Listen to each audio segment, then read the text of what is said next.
Hey, a review for Pan's Labyrinth, one of my all-time favorites. I can't recommend the movie enough. If you haven't seen it, you gotta check it out. It's a beautiful, I'd say, essentially flawless movie. It's perfect to me, and I loved it when I saw it originally in theaters. It came out again in theaters last year. I was lucky enough to see it again. Just rewatched it. It never gets old, and it's always interesting and fascinating, and I think that's because it's such a unique movie. Like, I can't really think of anything else like it apart from other Guillermo del Toro movies, particularly Devil's Backbone, but I prefer this to Devil's Backbone. I saw it way before then. I just saw Devil's Backbone for the first time, which it's a fine movie, but I think this is Guillermo del Toro's masterpiece. I've never seen anything quite like this from any other director, and I like this so much. I love this movie so much. I think he got his Oscars for Shape of Water, which is fine, but this is his masterpiece, man. I think this is really where people became aware of how brilliant he is.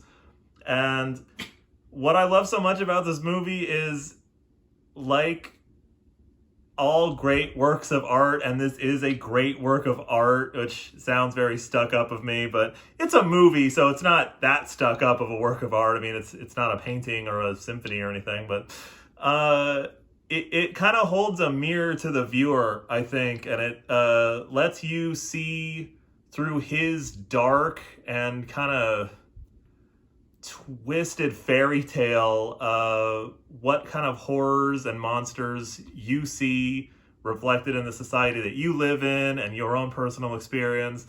And it shows these wonderful rich characters in the most dark and real situation. Like, the Spanish Civil War sounds about as real as it gets and about as dark and desperate of a time as it gets. And I think it'd be very easy to say, well, the movie's about fascism because it deals with Franco's Spain.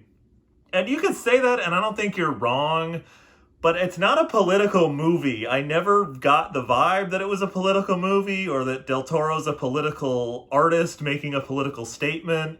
And I think it's just a little too easy to be like, well, this is like Guernica. This is his Guernica. I'm like, it's really not, though, man. Like, if you got that vibe, cool. And that is interesting, but I think it's more interesting to look at it from a fantasy, faith perspective. So I consider myself a pretty religious dude.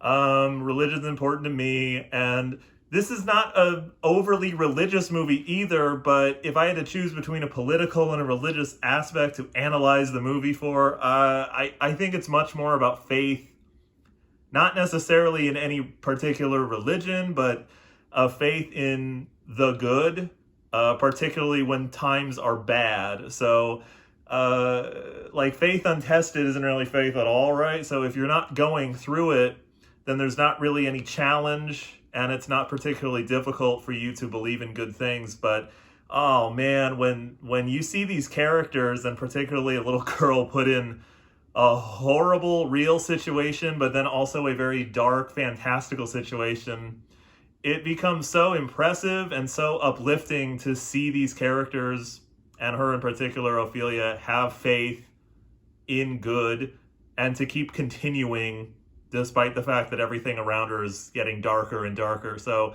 it's a fantasy movie. It's a dark fantasy movie. It's a war movie.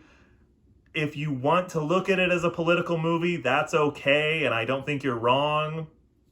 But to me, it is a wonderful work of art which is about faith and positivity when there's a lot of negative stuff around. And whatever time of your life you're watching this movie or whatever you're going through, it's so interesting to get that perspective from a really, really great filmmaker. And it's I think encouraging and uplifting and rewarding of an experience to watch it, even though it is very, very dark and a little bit scary.